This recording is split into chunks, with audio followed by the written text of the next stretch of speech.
ছয় জনগোষ্ঠীৰ নেতাসকলক কৈছো, কিমান দিন আৰু আপোনালোকে এনেকে চৰকাৰৰ আঙুলিৰ নিৰ্দেশত উঠা বহা কৰি থাকিব? বৰ বেয়া দেখা হৈছে। আপোনালোক জকাৰত পৰিণত হৈছে। এই যে আপোনালোকৰ হুংকাৰ, অস্থিৰ কৰি দিম, ৰাজপথ জ্বলিব, এইবোৰ এতিয়া এটা জাতীয় কৌতুকত পৰিণত হৈছে। আৰু আশ্চৰ্যকৰ কথা হ'ল, কৌতুক শুনিলে মানুহৰ হাঁহি উঠে, কিন্তু আপোনালোকৰ এই কৌতুকবোৰ শুনি শুনি লাহে লাহে মানুহৰ খং উঠিবলৈ আৰম্ভ কৰিছে। এইকাৰণে কথাটো কলো, বিভাগীয় কেন্দ্ৰীয় মন্ত্ৰী জুৱেল ওৰামে ঘোষণা কৰিলে অনাগত বৰ্ষাকালীন অধিৱেশনত জনজাতিকৰণ সম্পৰ্কত কোনো আলোচনা কৰা নহয়। আৰু তাৰ পিছতেই জনগোষ্ঠীয় নেতাসকলে হুংকাৰ দিছে, ৰাজপথ জ্বলি উঠিব, চৰকাৰক শান্তিৰে চলিব নিদিয়ে, এনেকুৱা একাধিক সংলাপ তেওঁলোকে দিবলৈ আৰম্ভ কৰিছে। আৰু একাংশ নেতাই সাধাৰণ জনতাক ব্যৱহাৰ কৰি জনজাতিকৰণৰ আন্দোলনটোক ব্যৱসায়ত পৰিণত কৰিছে। তেওঁলোকৰ লোকচান নহয়, তেওঁলোকে সমাজত আগস্থান পায়, বিভিন্ন ধৰণৰ তেওঁলোকৰ লগত বুজাবুজি হয়, আৰু তাৰ পিছত হঠাৎ মনে মনে থাকে। নিজেই মন কৰক, কিমান দিন হ'ল এই দাবীত আন্দোলন কৰি অহা, কিমান বছৰ হ'ল। মাজে মাজে এওঁলোকে হুংকাৰ দিয়ে, চৰকাৰৰ লগত আলোচনাত মিলিত হয়, আৰু নিৰ্বাচনৰ আগত ফুজ হৈ পৰে, এওঁলোক নিৰ্লিপ্ত হৈ পৰে, এওঁলোক উদাসীন হৈ পৰে, এওঁলোক অতি শান্ত হৈ পৰে। ইয়াৰ ৰহস্য কি? কিমান বছৰ হ'ল, কিমান দিনৰ পৰা শুনি আহিছো, অথচ আজিলৈকে একো নহল। কিয় নহল? এওঁলোকক কেনেকে মেনেজ কৰিব লাগে চৰকাৰে জানে, এওঁলোকৰ দাম কিমান চৰকাৰে বুজে, এওঁলোকক কেনেকে নচুৱাব পাৰি চৰকাৰে ইয়াৰ সকলো কৌশল আয়ত্ত কৰি লৈছে। আৰু সেইকাৰণে জনজাতিকৰণক এটা ললিপপ হিচাপে ব্যৱহাৰ কৰি আহিছে, যি ললিপপ চুহি চুহি একাংশ জনজাতিৰ নেতা মন্ত্ৰী হৈছে, বিধায়ক হৈছে, ভাল ব্যৱসায়ী হৈছে, ভাল উদ্যোগপতি হৈছে, মানে বিভিন্ন ধৰণে তেওঁলোকে সংস্থাপিত হৈছে। কেৱল সাধাৰণ জনতাখিনি বঞ্চিত হৈ আছে। কিয় এই স্থিতি আপোনালোকৰ? কিয় আপোনালোকে এই ধৰণে আঁঠুকাৰি দিয়ে? কিয় চৰকাৰক গণতান্ত্ৰিকভাৱে বাধ্য কৰাব পৰা নাই? কিয় চৰকাৰৰ কৌশলবোৰ আপোনালোকে বুজি উঠা নাই?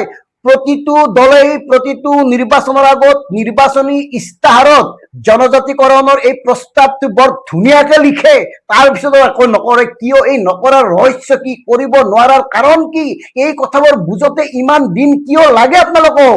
কংগ্ৰেছ বাদ দিলো, অসম গণ পৰিষদ বাদ দিলো, বিজেপিয়ে 3টা কাৰ্যকালৰ কাৰণে শাসনৰ বাগজৰি ললে, অথচ এই 3টা কাৰ্যকালত এটাতো একোডাল নহল কিয়?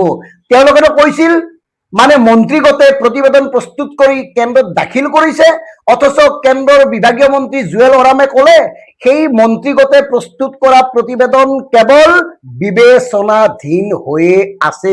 মানে ইমান দিন কি আছিল? ললিপপ। কথাবোৰ নিজেই চিন্তা কৰক প্ৰিয় দৰ্শক। আমি কিমান আন্দোলন দেখিলো, হাজাৰ হাজাৰ সাধাৰণ জনতা ওলাই আহিল, এইসকল নেতাৰ পিছফালে তেওঁলোকে কেৱল জিন্দাবাদ জিন্দাবাদ ধ্বনি দি থাকিল, তেওঁলোকে কেৱল নিজৰ প্ৰাপ্য অধিকাৰৰ দাবীত শ্লোগান চিঞৰি থাকিল। এই সাধাৰণ মানুহখিনিক কিয় এনেধৰণে বিত্তে কৰা হৈছে? কিহৰ কাৰণে চৰকাৰে এনেকৈ আপোনালোকক নচুৱাব পাৰিছে? আৰু মন কৰক, এই জনজাতীয় সংগঠন সমূহৰ মাজতে ঐক্যতা নাই, বিভিন্ন জনগোষ্ঠীয় সংগঠনৰ মাজত লবি আছে, কোনোবা যদি এইটো ফৈদ, কোনোবা সেইটো ফৈদ। গতিকে এনেকুৱা একাধিক জনগোষ্ঠীয় সংগঠনৰ বাবেই চৰকাৰে এই সুযোগ গ্ৰহণ কৰি আহিছে, কাৰণ চৰকাৰে জানে এওঁলোকৰ সীমাবদ্ধতা কিমান, এওঁলোকৰ প্ৰয়োজন কিমান, এওঁলোক কিমানত সন্তুষ্ট হয়। গতিকে ডিকে ইফেক্টৰ স্পষ্ট কথা, জনজাতিকৰণ কৰিব নোৱাৰাৰ কাৰণ আৰু কাৰক কি সম্পূৰ্ণ বিশ্লেষণ কৰক, আৰু নিজস্ব স্বাৰ্থ সিদ্ধিৰ বাবে জাতি স্বাৰ্থক বলিদান নিদিব। নিজস্ব লাভালাভৰ বাবে জাতিসত্তাক এনেকে বাৰে বাৰে বিক্ৰী কৰি নাথাকিব। আমি আজি আকৌ কৈছো, কেইদিনমান আকৌ জ্বলিব, আকৌ আহয়া অলায়া, আকৌ আছে হেংদাং, লোৱা নাই ললে হেংদাং, ৰক্ষা নাই, এইবোৰ শ্লোগান উভৈনদী হব। লাহে লাহে সময় গৈ থাকিব, নিৰ্বাচনৰ পূৰ্বে আকৌ মৌনতা অৱলম্বন কৰিব, আকৌ তেওঁলোকে চৰকাৰৰ লগত বহিব, বহি বুজাবুজি হব, সাধাৰণ জনতাক কব এইবাৰ জনজাতিকৰণ হব, আপোনালোকে নিশ্চিন্ত থাকক। এনেকে গৈ থাকিব সময়, আৰু এনেকৈ একাংশ নেতা মন্ত্ৰী হব, বিধায়ক হব, ভাল উদ্যোগপতি হ'ব, ব্যৱসায় হ'ব আৰু সাধাৰণ মানুহখিনি প্ৰতাৰিত, উপেক্ষিত, বঞ্চিত হৈয়ে থাকিব। গতিকে ইয়াৰ পৰা পৰিত্ৰাণৰ উপায় কি সাধাৰণ মানুহখিনিয়ে চিন্তা কৰক। শেষত কৈছো, সঁচাকৈ যদি আপোনালোকৰ জাতিৰ প্ৰতি ভাল পোৱা আছে, সঁচাকৈ যদি আপোনালোকৰ দাবীত অটল, সুদৃঢ়, তেতিয়াহ'লে কোনো কাৰণত নিজকে বিক্ৰী কৰাৰ সুযোগ গ্ৰহণ নকৰিব। জাতিৰ স্বাৰ্থত আপোচহীনভাৱে, গণতান্ত্ৰিকভাৱে আন্দোলন কৰি এইখন চৰকাৰক বাধ্য কৰক, এটা নিৰ্দিষ্ট সীমা বান্ধি দিয়ক, সেই সীমাৰ ভিতৰত জনজাতিকৰণ কৰিবই লাগিব, যেনেকে কৰে কৰক, কাৰণ এওঁলোকে কৰিম বুলি ইমান দিন কেৱল আপোনালোকক ঠগাই আহিছে। কথাবোৰ চিন্তা কৰিব। ধন্যবাদ। জয় অসম।